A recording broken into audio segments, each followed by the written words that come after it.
Hello नमस्कार दोस्तों, कैसे हो आप सभी। आई होप आप सभी बहुत ही अच्छे होंगे। आज है आपका 9 फरवरी और 9 फरवरी से रिलेटेड जितने भी प्रश्न बन रहे थे मैंने आप सभी के साथ ला करके रखा है। और मैं इस क्लास में आप सभी को पूरे डिस्क्राइब करके प्रत्येक क्वेश्चन को बताऊंगा। और ये सभी प्रश्न जो हैं आपके एसएससी के एग्जामिनेशन के लिए बहुत ही इंपॉर्टेंट रहने वाले हैं। तो आप इस क्लासेस को लास्ट तक देखिएगा और कंसंट्रेट करके देखिएगा।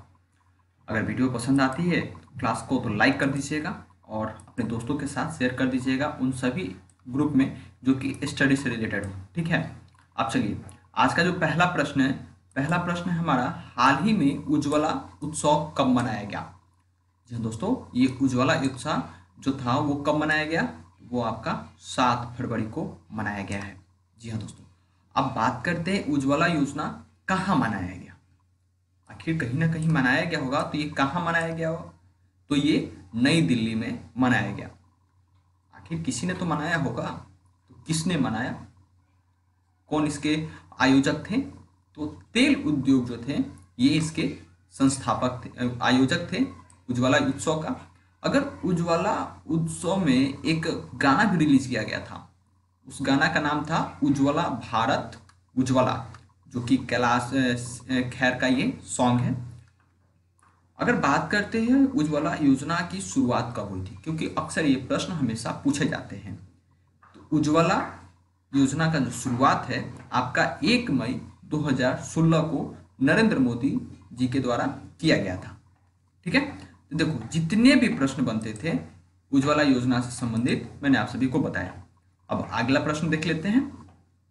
अगला प्रश्न है, हाल ही में किस बैंक ने डाटा साइंस इनोवेशन अवार्ड जीता। जी हाँ दोस्तों, डाटा साइंस इनोवेशन जीता है, डीएसई। जी हाँ दोस्तों, ये यस बैंक ने जीता है। ठीक है, अब देखो अगर यस बैंक जीता है, बैंक की बात आती है, तो बैंक की हेडक्वार्टर कहाँ है। तो फ्रेंड्स, यस बैंक की हेडक्वार्टर कहाँ है आपकी, मुंबई में। और इसके अभी वर्तमान में सीईओ कौन है यस बैंक के, इसके वर्तमान में जो सीईओ हैं आपके राणा कपूर है। ठीक है, अगला प्रश्न अगला प्रश्न आता है अल्पसंख्यक मामलों का। देखो हाल ही में अल्पसंख्यक मामलों का नया सचिव किसे नियुक्त किया गया है। जी हाँ दोस्तों, अल्पसंख्यक मामलों का तो ये जो है श्री शैलेश को यहाँ नियुक्त किया गया है। ऑप्शन नंबर बी इसका सही जवाब होगा। अब बात करते हैं अल्पसंख्यक मामले। तो अल्पसंख्यक मामले के केंद्रीय मंत्री कौन है, क्वेश्चन हमेशा पूछे जाते हैं और ऐसे ही मंत्रियों का नाम पूछा जाता है। तो अल्पसंख्यक जो मामले का मंत्री है आपके मुख्तार अब्बास नकवी है। ठीक है, अब देखो अगला प्रश्न आता है। अगला प्रश्न है, हाल ही में किसे फ्रांस के सर्वोच्च नागरिक सम्मान से सम्मानित किया गया। जी हाँ दोस्तों, फ्रांस के सर्वोच्च नागरिक सम्मान। ठीक है, तो वो कौन है, फ्रेंकोइस लेबोर्ड को ये दिया गया है सम्मान। ठीक है, अब फ्रेंकोइस लेबोर्ड, जी हाँ दोस्तों, ये कौन थे, ये एक पादरी थे। ठीक है, और इन्होंने कौन सा काम किया था कि फ्रांस के सर्वोच्च नागरिक सम्मान इन्हें दिया गया। तो फ्रेंड्स, ये जो थे विकलांगों के लिए बहुत ही काम किए थे। इस वजह से विकलांग बच्चों के लिए जो था बहुत ही काम किए थे, इस वजह से इन्हें फ्रांस के सर्वोच्च नागरिक सम्मान दिया गया था। अगर आप बात करते हैं कि फ्रांस के सर्वोच्च नागरिक पुरस्कार का या सम्मान का नाम क्या है, क्वेश्चन पूछे जाते हैं और ऐसे क्वेश्चन को आपको याद रखना है। तो ये प्रश्न का जो जवाब होगा फ्रांस के सर्वोच्च नागरिक सम्मान, तो उसे लीज ऑफ ऑनर के नाम से जाना जाता है। अगर आप लोगों को सेशन पसंद आ रहा है तो प्लीज लाइक कर दीजिए। अब देखो अगला प्रश्न आता है। अगला प्रश्न है, हाल ही में नासा ने किस वर्ष को चौथा सबसे गर्म वर्ष घोषित किया है। जी हाँ दोस्तों, नासा ने चौथा सबसे गर्म वर्ष घोषित किया है, तो इसे 2018 को। ठीक है, ऑप्शन नंबर सी। बात करते हैं पहला वर्ष कौन है, तो 2015। दूसरा वर्ष कौन है, तो आपका 2016। तीसरा वर्ष कौन है, तो 2017 एंड चौथा वर्ष जो है आपका 2018। अब बात कर लेते हैं नासा की बात आती है, तो नासा का फुल फॉर्म क्या होता है। तो नासा के अगर फुल फॉर्म की बात करें तो आपकी नेशनल एरोनॉटिकल स्पेस एडमिनिस्ट्रेशन होता है। ठीक है, अगर इसकी हेडक्वार्टर की बात करें, इसकी हेडक्वार्टर कहाँ है, तो वॉशिंगटन डीसी में इसकी जो है क्या है, हेडक्वार्टर है। बात करें इसकी एस्टेब्लिशमेंट कब हुई थी नासा की, तो नासा की जो एस्टेब्लिशमेंट हुई थी आपकी 1958 में इसकी एस्टेब्लिशमेंट हुई थी। यानी कि नासा से संबंधित जितने भी प्रश्न बने मैंने आप सभी को यहाँ बताया। अब देखो अगला प्रश्न, अगला प्रश्न है आपके थाईलैंड। जी हाँ दोस्तों, थाईलैंड में ईजीईटी, क्या फ्रेंड्स, थाईलैंड में जो ईजीएटी कप में मीराबाई चानू ने कौन सा पदक जीता है, और ये हाल ही का खबर है। ठीक है, थाईलैंड में जो ईजीएटी कप हुआ था, यानी कि ईजीईटी का फुल फॉर्म क्या होगा मैं बताता हूँ। ईजीईटी का जो आपका फुल फॉर्म होगा electrical generating authority of Thailand. ठीक है, तो इस कप को मीराबाई चानू ने जीता है। तो कौन सा पदक जीता था इसमें, इन्होंने स्वर्ण पदक यानी कि गोल्ड पदक जो था जीते थे।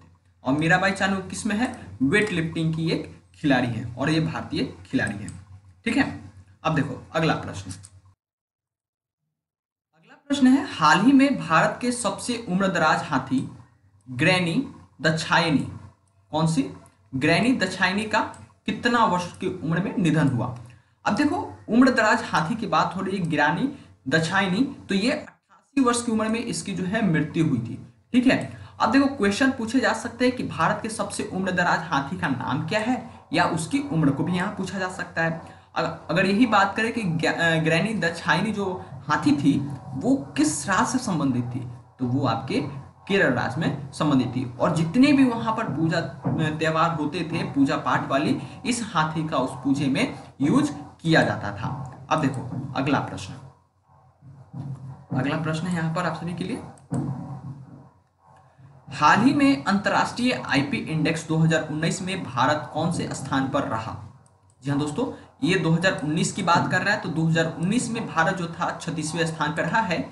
और अगर वही 2018 की बात करें तो भारत 44वें स्थान पे इस इंडेक्स में रहा था। ठीक है, अब बात करते हैं अगर जब ये भारत 36वें नंबर पे है तो पहले नंबर पे कौन आता है, दूसरे नंबर पे कौन आता है, और तीसरे नंबर पे कौन आता है। जी हाँ, क्योंकि ये टॉप 3 आपको याद रखने हैं, उसके बाद भारत की पोजीशन आपको याद रखनी है। ठीक है, देखो सबसे पहले नंबर पे आती है आपके यूएसए यानी कि यूनाइटेड स्टेट ऑफ अमेरिका, फिर आती है यूके यानी कि यूनाइटेड किंगडम यानी कि ब्रिटेन, उसके बाद आती है तीसरे नंबर पे आपके स्वीडन, यानी कि ये जो 3 हैं आपके टॉप हो गए, और उसके बाद भारत की आपकी पोजीशन 36 नंबर आपको याद रखनी है। अब चलो अगला प्रश्न, अगला प्रश्न है हाल ही में 5वीं भारत बांग्लादेश संयुक्त सलाहकार समिति की बैठक का आयोजित कहां हुआ। देखो 5वीं भारत बांग्लादेश संयुक्त सलाहकार समिति की बैठक कहां हुआ, तो न्यू दिल्ली।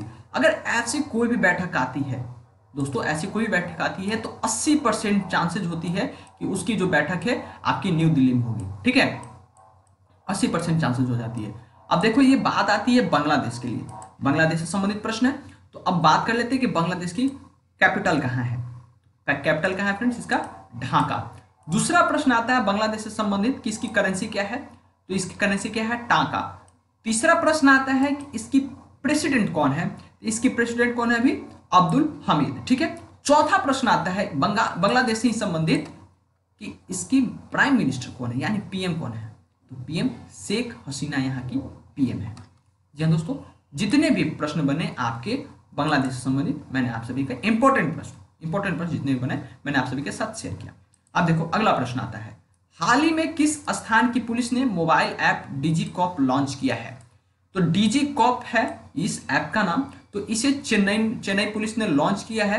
इस ऐप का काम क्या है, इस ऐप का काम है अगर आपका मोबाइल फोन चोरी हो जाता है, क्या फ्रेंड्स, आपका मोबाइल फोन चोरी हो जाता है, जब मोबाइल फोन चोरी हो जाता है तो इसका रिपोर्ट जो है आप इस ऐप पे कर सकते हो। ठीक है, डिजी कॉप ऐप पे आप कर सकते हो। अगर आपका फोन मिल जाता है तो चेन्नई पुलिस आपको इस ऐप पे इंफॉर्म कर देगी।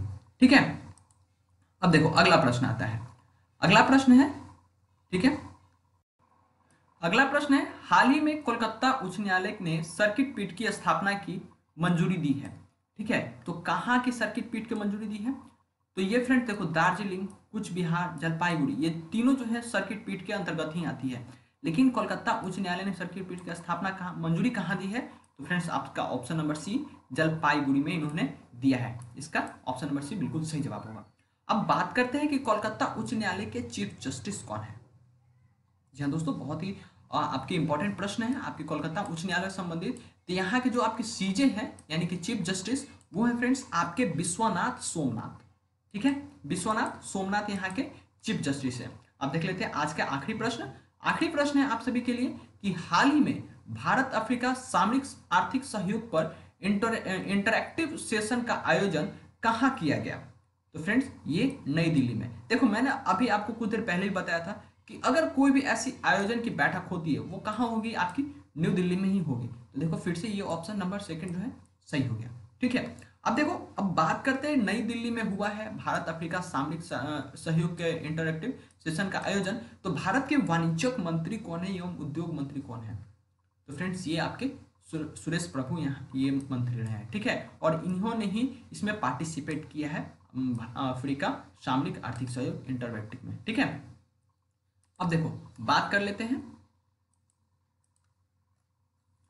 लास्ट क्वेश्चन के आंसर के बारे में। देखो तो लास्ट क्वेश्चन का आंसर था भारत ही सॉरी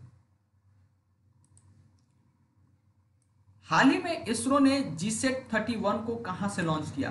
तो फ्रेंड्स इसका जो बिल्कुल सही जवाब होगा फ्रेंच गुयाना, इसका बिल्कुल सही जवाब होगा। बहुत सारे लोगों ने इसकी सही जवाब दिया था। ठीक है, अब देखो आज के वीडियो को क्वेश्चन है, आज के लिए क्वेश्चन है आप सभी के साथ कि हाल ही में, देखो फ्रेंड्स, हाल ही में किस देश ने नाटो में शामिल होने के लिए हस्ताक्षर किया है?